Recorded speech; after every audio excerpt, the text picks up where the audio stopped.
Bien amigos, a continuación vamos a ver una entrevista que le hizo Pedro Ventosilla, parte del equipo de producción de Hora 8, al sociólogo Mauricio Quirós. Allí se analizan temas vinculados al mensaje del Premier, a la reunión de los congresistas en Ica, la sesión en Ica que ha despertado mucha polvareda, y también se va a hablar sobre los sueldos y otros temas de interés. Adelante con las imágenes. Estamos con el licenciado Mauricio Quirós Torres, especialista en administración pública, para conversar sobre ese y otros temas. Mauricio, buenas noches. Muy buenas noches a todos los amigos de todo el país. Bueno, Mauricio, vamos a tener una sesión descentralizada del Congreso. En primer lugar, ¿esta es sesión descentralizada, sí o no?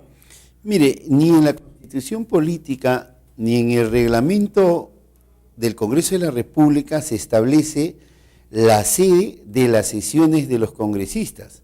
Habitualmente se usa el Palacio Legislativo, que está en la Plaza Bolívar de Lima, en la Avenida Bancay, pero oficialmente, formalmente, no existe una sede. Por lo tanto, el presidente del Congreso, su consejo directivo, pueden convocar a los congresistas en cualquier lugar del territorio nacional sin que esto más bien irogue gasto alguno al erario público, como se está pretendiendo decir ahora.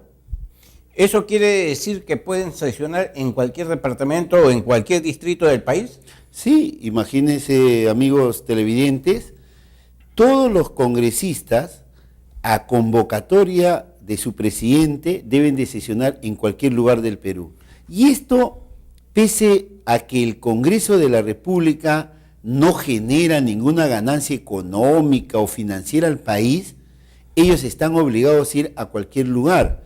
Hay, por ejemplo, miembros de juntas de accionistas de empresas que generan riqueza para sus bolsillos y para el país indirectamente, a los cuales cuando les convocan a junta de accionistas fuera de la sede habitual donde desarrolla sus operaciones una empresa, ellos van con la suya.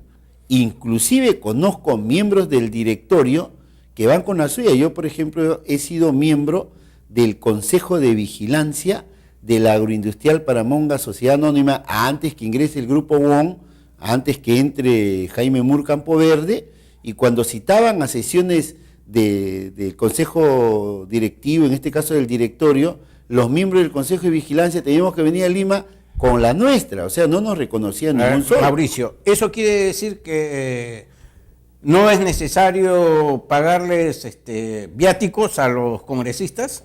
Ningún viático, porque no hay ni en la Constitución ni en el reglamento del Congreso, que es ley de acuerdo a la Constitución. Es la ley del Congreso. Así es, no hay obligatoriedad para reconocerle algún erario, ¿no? A ellos, ¿no?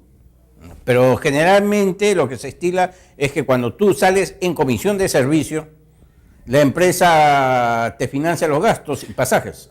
Es diferente la comisión de servicios. O sea, aquí están cumpliendo su labor habitual, que es fiscalizar o legislar según el caso, ¿no? En este caso es una sesión descentralizada donde van a normar, creo que un proyecto de ley. Lo que es demasiado dilapidador del dinero público, más bien, amigos televidentes, y a esto hay que hacer una vigilancia ciudadana, es que están pretendiendo llevar a sus asesores, hasta mucama, creo que algunos congresistas deben de haber pedido, y esto es totalmente irregular por lo siguiente. Todas las leyes en el Perú de estos últimos 10 años generalmente van con dictamen previo de comisiones. Vale decir, los congresistas que tienen cada uno una laptop que les ha regalado con dinero público el Congreso de la República, les ha asignado para su uso también. ¿No? Y, amigos, ahí conocen cuál es el dictamen que ya existe. Entonces ellos van a hacer una expresión de decisión democrática para aprobar o desaprobar y dar su fundamento. A ver, ¿no les entregan en cada despacho con su cargo, con su cuaderno de cargo, los dictámenes de ley, o se les envían por email? Adicionalmente, al correo electrónico también les entregan por escrito. Ah, ok. Entonces, no habría justificación para que viajen asesores, ni asistentes administrativos, porque solamente ahí van a votar. Bueno, yo tengo entendido que ya no van a viajar los asesores de los parlamentarios, sino van a viajar los asesores de las comisiones. O sea, cada parlamentario tiene su equipo de asesores, asistentes. Ellos no van a viajar. Más bien, las comisiones, que tienen también su equipo de asesores, ellos son los que van a viajar. Por eso es que se ha reducido de 300 millones a 100 millones más o menos, por lo Ya, que pero ahí hay un informó problema. Abugataz. Ahí hay un problema. Las comisiones solamente en todo caso tendrían que ir los asesores que han dictaminado el proyecto de ley que se va a tratar en esa sesión descentralizada. Sería un despilfarro también llevar a asesores de otras comisiones que no han dictaminado sobre el proyecto de ley que van a debatir. Tengo entendido que solamente van a viajar asesores de las comisiones y ya no asesores de los parlamentarios. Pero yo quiero ver el lado positivo.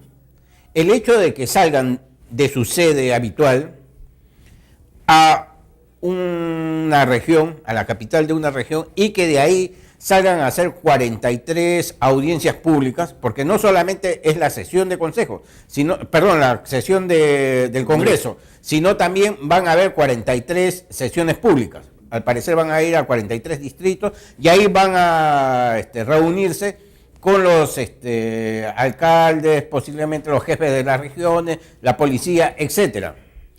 Eso es positivo, pero para los 2 días que están asignando, no creo que puedan reunirse todos los congresistas en esa forma. Lo que sí es saludable, y hay que felicitar al presidente del Congreso, Daniel Abugataz, de haber roto, así como se decía en tiempo de Velasco... O innovado. Claro. O de haber innovado. Ha roto algo que el centralismo limeño a nivel parlamentario era también un tabú, ¿no? Hay que sesionar descentralizadamente. El presidente Toledo fue el que inició las sesiones de Consejo de Ministros, ¿no?, descentralizado. A buena hora que políticamente el presidente Abugataz del Congreso esté llevando a los congresistas a los distintos pueblos, a las capitales de departamentos. Ese es positivo. Pero... más que las capitales de departamento, a los distritos. Si hablamos de 43 sesiones, eso quiere decir que van a salir de Ica y van a ir hacia los distritos. Pero han fijado 2 días y creo que ahí sí hay un exceso de voluntarismo de Daniel Abugataz, ¿no? Yo creo que eso no se va a poder cumplir y creo que ahí tiene asidero la crítica que le están haciendo algunos de sus colegas, ¿no?, incluyendo de su propia bancada, aunque lo veo muy entusiasta el amigo Javier Descanseco, ¿no?, que se supone que en 2 días ir a los 40 y tantos distritos me parece imposible. Pero sí van a ir, yo supongo que una vez que termine la sesión, supongo que se armarán grupos o equipos y saldrán a cada uno de los distritos. Lo positivo va a ser que haya una sesión de congreso en Pisco, en Ica. Lo significativo, claro, lo simbólico. Eso es lo más importante. Yo lo veo como una buena reforma en términos de organización del Parlamento, ¿no? Bueno, pero si hacemos memoria, en 1984 o 85, cuando el doctor Elías Mendoza era presidente de la Cámara de Diputados, él acostumbraba a hacer audiencias descentralizadas en las diferentes capitales de departamentos, porque en esa época no se llamaban regiones sino departamentos. Claro, y bueno, tiene un antecedente en las obras que hizo el presidente Belaúnde, ¿no? Y Elías Mendoza, como buen correligionario, creo que estuvo coherente ahí. Pero lo más importante, creo, es que los departamentos, los pueblos del interior del país van a ver en vivo y en directo a sus congresistas, y ahora ha saltado a la luz algo. Cuando están en campaña electoral, no solo los visitan, sino que ahí sí dicen que ellos van a solucionar los problemas del Perú. Y ahora realmente siento vergüenza ajena de que haya congresistas que digan: ¿por qué vamos a sesionar ahí si nosotros no le vamos a resolver problemas? Esa mentira oficial que hay en las campañas electorales ahora está saliendo a la luz. Bueno, pero los congresistas son elegidos por su circunscripción, por su región. Claro. Por ejemplo, el congresista de Tumbes va más que nada por cuestión de obligación hasta Ica, pero los congresistas iqueños son los obligados a estar ahí, son los que deben ser más activos para estos temas. Claro, pero... Creo que son 4 o 5 congresistas por Ica. Pero lo fundamental va a ser que el populorum, ¿no? O sea, el pueblo, las clases populares, van a conocer en vivo y en directo ya a su congresista sesionando. Ahí vamos a conocer a los mudos, a los que se duerman, a los que de repente paran leyendo revistas a la hora que se hace un debate y luego, lógicamente, cómo pueden enseñar cultura política cívica a los ciudadanos si ellos se duermen en las sesiones o no hacen uso de la palabra cuando se está tratando un proyecto de ley. Bueno, ¿no? Mauricio, pero también lo positivo es que las personas, los Pérez, Juan Pueblo, van a poder tratar directamente con los parlamentarios, así no sea de su región. Claro. Van a poder hacerles llegar sus inquietudes. Además, no te olvides de que ellos cuando ya ingresan al Parlamento son ya representantes de la nación, ¿no? Okay. En su conjunto, ¿no? O sea, ya dejan de pertenecer a su origen de donde han salido, sea en un departamento o región determinada, ¿no? Bueno, cambiemos de tema. Me parece bastante interesante esto. Yo creo que en el fondo va a ser algo positivo para las personas, para la misma gestión del Congreso, porque vamos a acercar los parlamentarios a los electores. Definitivamente eso no tiene precio. Así es, eso es lo importante de esta decisión congresal, ¿no? Bueno, cambiemos de tema y hablemos del mensaje del Premier Lerner. ¿Qué te parece el gabinete Lerner? Bueno, el gabinete Lerner está siendo coherente con la hoja de ruta del presidente Humala, ¿no? Es una serie de concesiones que se ha dado a un sector de la clase económica dominante en el país y bueno, ya al menos están extendiendo el óvulo minero, está creciendo, ¿no? Eso es lo positivo. Pero lo que me está preocupando en la exposición que ha hecho el presidente del Consejo de Ministros es de que tampoco ha enfocado el efecto que va a tener la crisis mundial en la economía, la sociedad peruana. Inclusive el día de ayer he escuchado al señor ministro de Economía que está anunciando medidas, pero que lo tiene guardado. Dice que hay medidas que están guardaditas que cuando surja esa influencia negativa que pueda tener la crisis de Estados Unidos, de Europa, recién va a sacarlo. Bueno, ¿me parece peligroso? No, yo creo más bien que es prudente. Los economistas dicen que se sabe que periódicamente hay recesiones económicas. Lo que no se sabe, ni se puede predecir, es cuál va a ser la magnitud de esta recesión, ni cuánto tiempo va a durar. Bien amigos, vamos a unos cortes comerciales y regresamos con la segunda parte de la entrevista.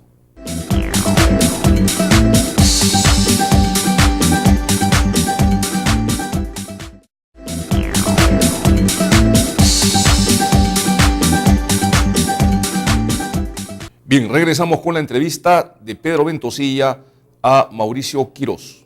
Seguimos pues con nuestro amigo Mauricio Quirós para que nos comente esa afirmación sobre que todos sabemos que periódicamente va a haber recesión, pero nadie sabe ni la magnitud ni cuánto tiempo va a durar. ¿Cuál es tu opinión respecto a ese tema? El problema es que nuestra clase política y nuestros analistas económicos siempre se han equivocado. Por eso yo hace 3 semanas que vine a este importante programa, dije de que me sorprendía que no se estuviera enfocando un plan anticrisis, un plan de amortiguamiento. Pero ahora el ministro de Economía dice que tiene, pero me está sorprendiendo que, por ejemplo, hasta ahora el Banco Central de Reserva no diversifique su cartera de monedas que tiene.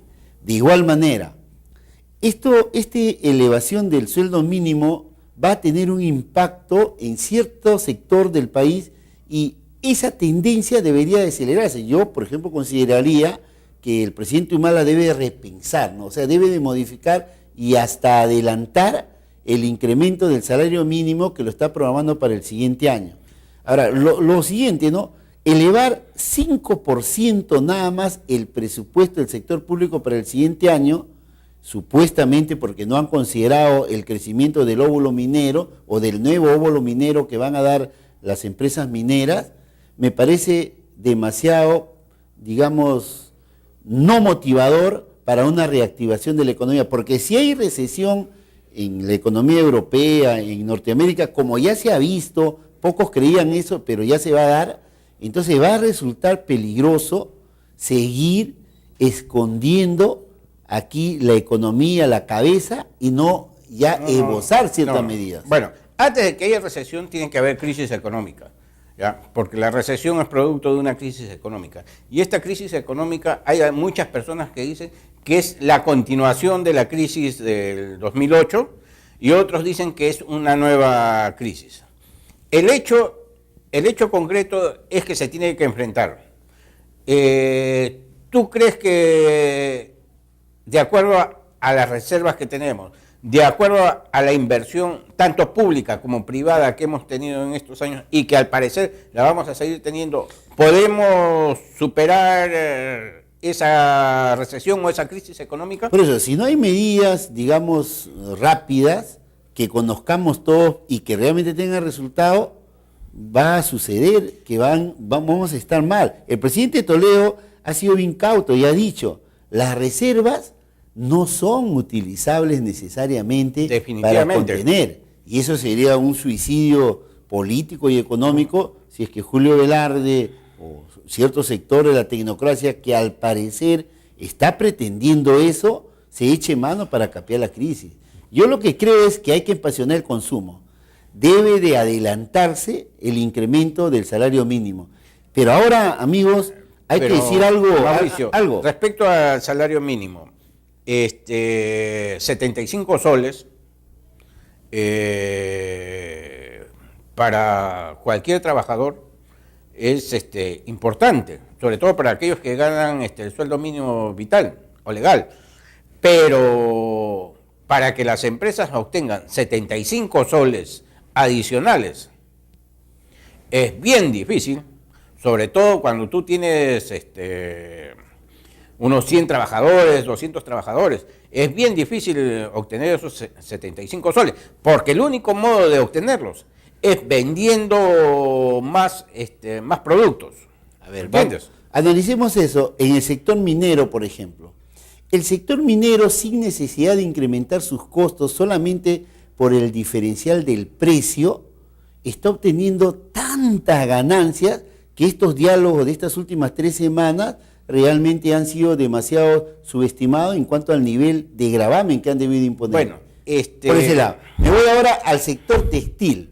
En el sector textil, antes del anuncio del incremento del salario mínimo, casi los trabajadores sujetos a este régimen del salario mínimo han sido casi reducidos, diezmados, porque en el Perú la competencia de los hilados hindús, de los coreanos, de los chinos, a los cuales muchos últimamente están bendiciendo para que sigan ingresando al mercado peruano, han matado casi a los trabajadores que están con salario mínimo en la industria textil.